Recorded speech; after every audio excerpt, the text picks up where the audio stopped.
Captaincy is about making right decision whether on the field or off the field, इसलिए मैं country delight पर भरोसा करता हूँ। They deliver 100% pure buffalo milk to my door step by 7 AM। Don't just enjoy our matches, enjoy village fresh buffalo milk too. Download the country delight app.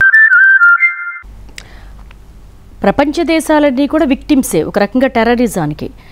Pak పెంచి పోషిస్తుందని తెలుసు, అధికారికంగా వాళ్ళ అంత్యక్రియలు కూడా టెర్రరిస్టులకు జరుపుతున్నారు. ఇవన్నీ కనిపిస్తున్నా కూడా ఎందుకు పాకిస్తాన్ని ఒక టెర్రరిస్ట్ దేశంగా ప్రకటించట్లేదు?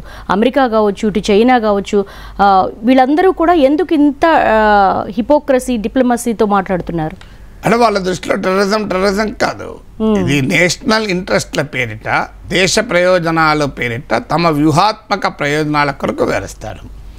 ఐడియాలజికల్గా వివరించడం వేరు, ఇది ఐడియాలజికల్ కాదు, this is more strategic.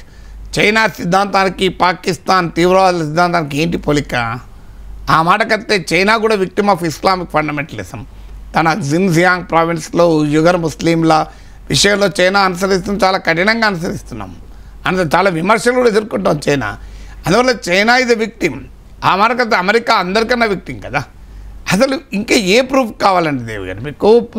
ఔటాబాద్లో Pakistan military academy పక్కన సురక్షితమైన ప్లేస్లో ఒసామా బిన్ లాడెన్ లాంటి number 1 global terrorist America world trade సెంటర్లను కొట్టిపడేసి ప్రపంచంని గడగడలాడించే, అమెరికానే గడగడలాడించిన బిన్ లాడెన్ 5 ఏళ్ళు దాచిపెట్టింది కదా. ఇంతకన్నా ఇంకేం కావాలి?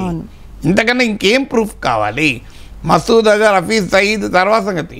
మసూద్ అజర్ అమెరికా కూడా టెర్రరిస్ట్ ఉంటుంది కదా, హఫీజ్ సయీద్ అమెరికా కూడా టెర్రరిస్ట్. మరి ఇంకేం కావాలి? ఇంతకని ఒసామా బిన్ లాడెన్ దాచిపెట్టిన ప్రూఫ్ కన్నా అమెరికన్ మెరైన్సే వెళ్ళి సీక్రెట్ ఆపరేషన్లో వెళ్ళి ఒసామా బిన్ లాడెన్ లేపడేశారు కదా. వాట్ ప్రూఫ్ అమెరికా వాంట్స్ ఇంతకన్నా? సో ప్రపంచ తీవ్రవాదుల పురిటిగడ్డ పాకిస్తాన్. ప్రపంచంలో ఎక్కడ తీవ్రవాద ఘటనలు జరిగినా దాని ఆనవాళ్ళు ఎక్కడ దొరుకుతాయంటే పాకిస్తాన్ దొరుకుతాయి. మీకు ఒకటే లెక్క, ఇప్పుడు మనకు ఊర్లలో ఏదైనా దొంగతనం జరిగిందనుకో, పోలీసులు ఏం చేస్తారు? పాత క్రైమ్ ఫైల్ తీస్తారు, తీసి రౌడీ షీటర్ల లిస్ట్ ఉంటుంది, ఇతర పాత నేరస్తుల లిస్ట్ ఉంటుంది. ఓ ఈ నేరం జరిగిందంటే వీడియో చేసి ఉంటాడో వాడిని తీసుకొచ్చి అరే లోపల వెళ్ళరా అంటాడు ఎస్ఐ. వాడిని లోపల ఎత్తారు, వానికి ట్రీట్మెంట్ ఇస్తే వాడు చెప్పేస్తాడు నేనే చేసిన అని. సో ఫస్ట్ యాక్టివిటీ ఏం చేస్తారు పోలీస్ స్టేషన్లో? ఒక నేరం జరుగుతూనే ఈ నేరం గతంలో ఇట్లాంటి నేరాలు చేసిన నేరస్తుల చిట్టా పోలీస్ స్టేషన్ ఉంటుంది, వాళ్ళని పట్టుకొచ్చి లోపలేస్తారు. అది ఫస్ట్ పని కదా. అలా ప్రపంచంలో ఎక్కడ తీవ్రవాద ఘటన జరిగినా మీరు ఎక్కడ వెతకాల్సిన అవసరం లేదు, డైరెక్ట్ పాకిస్తాన్లో వెతుకుతూ దొరుకుతుంది. రూట్లు 99% దొరుకుతుంది, ఒక 1% ఇంకెక్కడ ఉండొచ్చేమో. ఎందుకంటే తహవూర్ రానా పాకిస్తానీ తర్వాత అమెరికాలో సెటిల్ కావచ్చు, కానీ వాడెక్కడ భారతదేశంలో ముంబై దాడులకే ప్లాన్ చేయలే, వాడు ఇంకెక్కడ ప్లాన్ చేశాడు? కోపెన్హేగన్లో ఒక న్యూస్ పేపర్ పైన కూడా దాడికి చేశాడు, యూరోప్లో కూడా. సో మీరు డేవిడ్ హెడ్లీ, వాడి పేరే మారింది, దావుద్ గిలానీ వాడు. సో వాడు అమెరికన్. సో వాడు అమెరికా వాడిని ఇప్పటికప్ప చెప్తలేదు కదా.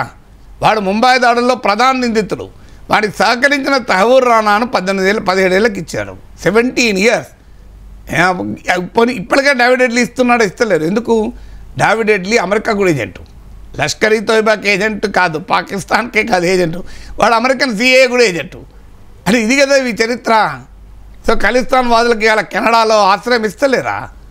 భారత ప్రధానమంత్రి, భారత హోంమంత్రి దిష్టి బొమ్మలను కెనడాలో తగిలేస్తాడు. ఏంటండి దుర్మార్గం? కాకపోతే మన జాతీయ పతాకాన్ని అవమానిస్తారు కెనడాలో, యాంటీ ఇండియా స్లోగన్స్ ఇస్తారు కెనడాలో. దీన్ని కెనడా ప్రభుత్వం అంగీకరిస్తుంది ఫ్రీడమ్ ఆఫ్ స్పీచ్ పేరిట. మేము కూడా ట్రంప్ను అమెరికా జాతీయ పతాకానికి ట్రంప్కి అలాంటి ట్రీట్మెంట్ ఇస్తే అమెరికా ఊరుకుంటుందా? వెంటనే అక్కడికి వస్తాయి యుద్ధ విమానాలు, మిసైల్స్ వస్తాయి. సో అందువల్ల ప్రపంచ డూప్లిసిటీ క్లియర్గా కనబడుతుంది. అందుకే నేను మొదట్లో అందుకే అంటున్నా, అమెరికా పైన ఆధారపడి పాకిస్తాన్తో సమస్య పరిష్కరించుకోవాలనుకుంటే అది భారత్ ప్రమాదం. పాకిస్తానే కాదు, చైనాతో, ఏ దేశంతోనైనా ఇతర దేశాల సహకారంతో, అమెరికానే కాదు, ఈవెన్ చైనా సహకారం కావచ్చు, రష్యా సహకారం, యూరోప్ సహకారం కావచ్చు. ఒక దేశము, స్వతంత్ర దేశము తన సొంత బలం పైన చేయాలి తప్ప ఇంకోటిపైన ఆధారపడితే ఆ జెలెన్స్కీకి పట్టిన గతి పడుతుంది చూడు. ఆడు వైట్ హౌస్ పోతే బండబుద్ధులు పంపించారు, పిచ్చోని చేసి పంపించారు. జెలెన్స్కీ ఒకవైపు నుంచి ట్రంప్ చెంప మీద కొట్టుడు, ఒకవైపు నుంచి జేడీ వ్యాన్స్ కొట్టాడు. వీడు గిల తనుకొని వచ్చేసాడు. వచ్చి ఏం చేశాడు, మళ్ళీ పిలిచి ఈసారి సంతకం పెడతా అన్నాడు. పోయి సంతకం కూడా పెట్టిండు, మినరల్ డీల్ మీద సంతకం కూడా అయిపోయింది కదా. సో ఆ పరిస్థితి మనకు ఇండియాకి రావద్దు. అందువల్ల ఇండియా హ్యాస్ టు నెగోషియేట్. ఫ్యూచర్లో పాకిస్తాన్ ఇప్పటికైతే చర్చలే ఉన్నాయని భారతదేశం చెప్పడం లేదు. ఓన్లీ కాల్పుల విరమణ పైన, అది కూడా ఆపరేషనల్ ఫ్యాక్టర్సే. డైరెక్టర్ జనరల్ మిలిటరీ ఆపరేషన్ చర్చ జరుపుతాయి అంటారు. నెక్స్ట్ డిప్లొమాటిక్ టాక్స్ ఉంటాయని అమెరికా ప్రకటించింది. ఎందుకంటే అమెరికా వాడు ముందు నడితే మనం వెనక నడుస్తున్నాం అని చెప్తాడు కదా. సో అందువల్ల ఎక్కడికి పోయాడో వాడికి తెలుసు. జీపీఎస్ వాన్ చేతులు ఉంది కదా. సో జీపీఎస్ అందుకే మార్క్ రూబియో ప్రకటించాడు, చర్చలు జరుగుతాయి, న్యూట్రల్ ప్లేస్లో జరుగుతాయి, అన్ని అంశాలపైన చర్చ జరుగుతాయి. ఇండియా చెప్తలేదు, పాకిస్తాన్ చెప్తుంది, అమెరికా చెప్తుంది. ఎందుకంటే జీపీఎస్ వాడి చేతిలో ఉంది. సో అందువల్ల ఇప్పటికైనా మనం చేయాల్సింది, అయ్యా నీ జీపీఎస్ అవసరం లేదు, India will talk on its own terms. India will have a deal if any on our own terms. ఆ డీల్ ఏదైనా should be contingent upon Pakistan shunning support to terrorism. అంటే మా టర్మ్స్, మా షరతుల ఆధారంగా మేము దేనికైనా ఒప్పుకుంటాం. అందులో మొదటి షరతు ఏంటంటే పాకిస్తాన్ ఇకనైనా తీవ్రవాదానికి సపోర్ట్ చేయడాన్ని ఆపాలి. Enough is enough. ఇది జరిగింది, ఇంతకన్నా మంచి ఛాన్స్ రాదు మనకు. ఇంత బ్రహ్మాండంగా మనం కార్నర్ చేశాం. సమస్త భారత రాజకీయ వ్యవస్థ మన ప్రధానమంత్రి వెనకాల నడిచింది. ఏనాడు మీకు సర్జికల్ స్ట్రైక్స్లోనూ, మీకు బాలకో స్ట్రైక్స్ అప్పుడు రకరకాల ప్రశ్నలు వేసిన పార్టీలు కూడా ఇవాళ ఎవరు ప్రశ్నలేలే. అవును, ఎంటైర్ కంట్రీ యునైటెడ్లీ బిహైండ్, సాలిడ్గా నరేంద్ర మోడీ నాయకత్వం కింద పనిచేస్తామన్నాం. అందువల్ల ఇప్పుడు ప్రభుత్వం మీద మరింత బాధ్యత ఉంది. నేను మరోసారి చెప్పే, పాకిస్తాన్ చరిత్రలో ది వీకెస్ట్ మూమెంట్లో ఉంది. నేను చెప్పినట్లు $10 బిలియన్ ఫారెన్ ఎక్స్చేంజ్ ఉంది. అంటే 2 నెలలకు మించి దిగుమతులు చేయలేదు. ఆల్రెడీ పేపర్లు మీడియాలో వచ్చింది, ఇస్లామాబాద్లో సివిలియన్స్కు, పౌరులకు పెట్రోల్ డీజిల్ బంద్ చేశారు. అది ఆ పాకిస్తాన్ పరిస్థితి. సో బిచ్చగాళ్ళలాగా మమ్మల్ని చూస్తున్నారని ఆ దేశ ప్రైమ్ మినిస్టర్ చెప్పాడు. మేము ఎక్కడికైనా అప్పులు అడగడానికి పోతే మమ్మల్ని బిచ్చగాళ్ళలాగా చూస్తున్నారని. పాకిస్తాన్ నేషనల్ అసెంబ్లీలో ఒక పార్లమెంటు మెంబర్కు మన ప్రధానమంత్రికి మోడీ అంటే వణుకుతున్నాడు, భారత్ అంటే భయపడుతున్నాడు, మన ప్రైమ్ మినిస్టర్ ఎక్కడున్నాడు అన్నాడు. అసీం మునీర్ జీవనాడి జగ్లర్ వే అని కథలు చెప్పినాడు, ఎక్కడ కహానీలు చెప్పినాడు లేడు. నీకు 22 తర్వాత ఏప్రిల్ 20 తర్వాత వెరీ అసీం మునీర్, మన పేపర్లు యాడ్ చేయాలి, అసీం మునీర్ దొరకడం లేదని. అసీం మునీర్ పైన తిరుగుబాటు జరగవచ్చు అని వార్తలు వస్తున్నాయి. మీకు ఇమ్రాన్ ఖాన్ జైల్లో పెట్టారు. ఇమ్రాన్ ఖాన్ మద్దతుదారులు 100 మంది ఎలక్షన్స్లో ఇండిపెండెంట్గా గెలిచారు. ఆయన పార్టీ నిషేధిస్తే ఇమ్రాన్ ఖాన్ మద్దతుదారులు వెళ్ళి ఆర్మీ ఆఫీసుల పైన పడి అటాక్ చేశారు. బెలూచిస్తాన్ వాళ్ళు దాదాపు స్వాతంత్రాన్ని ప్రకటించుకున్నారు.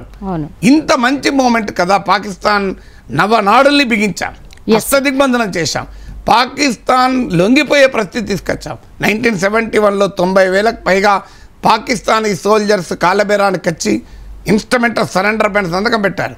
ఆ సిచ్యువేషన్లో ఇప్పుడున్నాం మనం. ఆ 71 తర్వాత ఇంత అప్పర్ హ్యాండ్ ఎప్పుడు రాలే మనకు.